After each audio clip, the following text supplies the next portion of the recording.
अस्सलाम वालेकुम वरहमतुल्लाहि वबरकातुहू। ओवरसीज़ भाई जो है ये वीडियो भी उनके लिए है।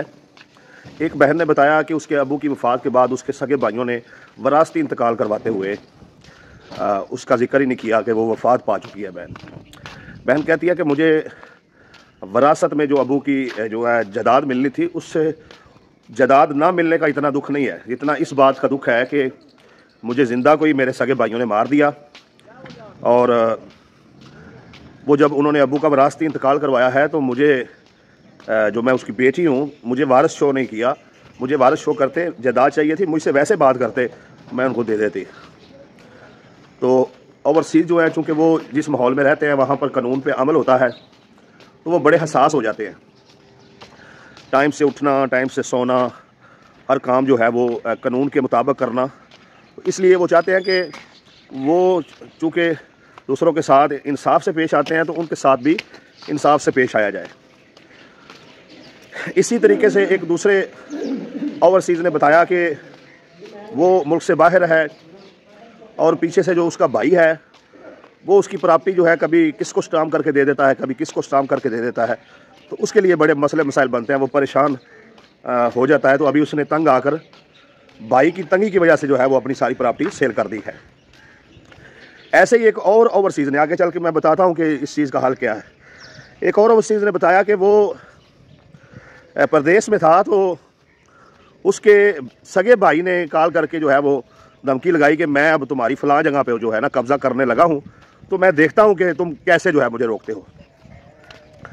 हालांकि वो कहता है कि मैंने अपने भाइयों की शादियाँ भी की, बहनों की शादी पे भी ख़र्चा किया, लेकिन वही बहन भाई जो है वो मेरी जो वरासत थी अबू की तरफ से, मेरा हिस्सा था, उस पर नाजायज़ कब्ज़ा करना चाहते थे और मेरे दुश्मन बन गए थे।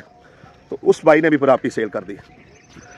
अच्छा, अब असली नुक्ते की तरफ आता हूँ। देखें, बात यह है कि ओवरसीज़ की दिल आज़ारी क्यों की जाती है, उन्हें अदालतों से डराया क्यों जाता है। एक ओवरसीज़ भाई ने यह भी बात बताई। उसने कहा कि उसके मकान पर सगे भाई ने कब्ज़ा कर लिया, वो पाकिस्तान में छुट्टी आया हुआ था, और जब उसने चाहा कि मैं कोई कार्रवाई करूँ तो उल्टा पुलिस का डाला जो है वो उसके जो दूसरे घर में जिसमें वो रह रहा था वहाँ पर आया और उसको धमका के गया।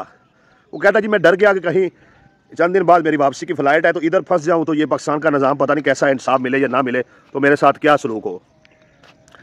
अच्छा, बात यह है कि अब आते हैं असली नुक्ते की तरफ। ओवरसीज़ की दिल आज़ारी क्यों की जाती है, ओवरसीज़ को डराया क्यों जाता है, ओवरसीज़ के साथ बदतमीज़ियाँ क्यों करते हैं, और करते सिर्फ फैमिली वाले हैं। उसकी बुनियादी तौर पर एक ही वजह होती है, वो आपकी दुकान, आपका मकान, आपका प्लाट जो है वो हड़प करना चाह रहे होते हैं। ठीक है जी। और अफसोस तब होता है कि जब आप वाकई फिर उनको ये सारी चीज़ें हड़प भी करने देते हैं। कभी कम कीमत पे चीज़ें बेच दी, कभी आप जो है वो वरासती इंतकाल गलत हुआ है तो चुप कर गए जी, बस अब उसने कर लिया फ्रॉड। तो नहीं, ये चीज़ें ठीक नहीं है, इससे माशरे में जुल्म बढ़ेगा।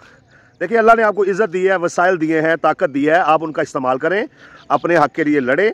इसलिए नहीं कि आपको अपना हक़ चाहिए, ठीक है, आप अपना ज़ाती हक़ अगर किसी को देना चाह रहे हैं कोई बात नहीं, वो आपके इख्तियार में, आप लें या ना लें।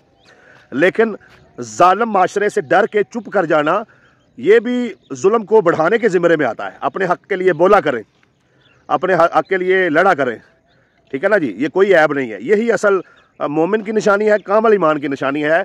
तो दिल आज़ारी की जाए, बदतमीज़ी की जाए, बद अखलाकी की जाए, आपको डराया जाए, आपको धमकाया जाए, आपने किसी बहन भाई, किसी अजीज़ रिश्तेदार की किसी बात में नहीं आना, डट जाना है। अपने हक़ के लिए जो है वो लड़ना सीखें। लड़ने से मुराद ये नहीं कहता मैं कोई आप बंदूक उठा के लड़े, नहीं, आइन और कानून की जंग लड़ें, ठीक है ना। इंसाफ ठीक है, लेट होता है लेकिन होता ज़रूर है।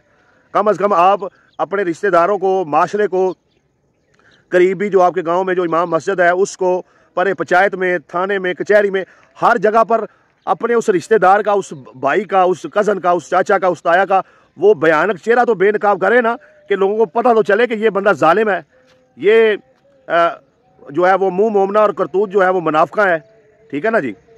तो बात ये है कि ये जो पाकिस्तानी ओवरसीज़ के साथ करते हैं, इसे कहते हैं उल्टा चोर कोतवाल को डांटे, ठीक है ना जी।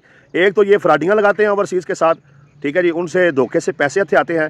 एक ओवरसीज़ ने मकान बनवाना था तो जो ठेकेदार है उसने सारे पैसे ले लिए हैं, अब मकान शुरू ही नहीं कर रहा। देखें कि कैसे कैसे फ्रॉड जो है ओवरसीज़ के साथ हो रहे हैं। तो आप भी थोड़ा सा मजबूत हों। ये यूरोप नहीं है, ये पाकिस्तान है। यहाँ पर सब चोर डाकू लुटेरे हैं, निज़ाम ही करप्ट है, ज़्यादा लोग करप्ट हैं, ठीक है ना जी। तो आप आंखें बंद करके किसी पर इत्मीनान नहीं कर सकते और अपने हक़ के लिए फ़ाइट करते रहे। इंशाअल्लाह ताला अल्लाह ताला आपको कामयाबी देगा और इस डर को निकाल दें। अगर आप डरते हैं और अपने हक़ से पीछे हट जाते हैं तो वो भी तो यही चाह रहे होते हैं, तो आप तो उनकी उल्टा मदद करते हैं, ठीक है ना जी।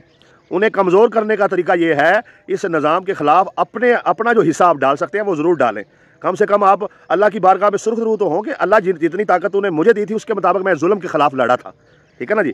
तो इस माशरे के जो ये जुल्म व सितम है पाकिस्तान में, इसको ख़त्म करने के लिए ज़बरदस्ती ओवरसीज़ की ज़मीनें हथियाने के लिए ये जो एक निज़ाम बना हुआ है, इसके ख़िलाफ़ आपने अपनी ज़िंदगी में हिस्सा डाल के जाना है। आईनी और कानूनी जंग लड़नी है और जब आप जीत जाएं तो आप अपना कोई वीडियो बयान जारी करें, नहीं कर रहे हैं तो कम से कम अपने गांव में और इर्द गिर्द के जो जितने गांव हैं या जो अपना शहर है वहाँ तो ये पैगाम पहुँचाएं कि मैं ओवरसीज़ था, मेरे साथ ये जुल्म हुआ और फिर मैंने अपना जो है कानूनी जंग लड़ के ये अपना हिस्सा ले लिया, ठीक है ना जी।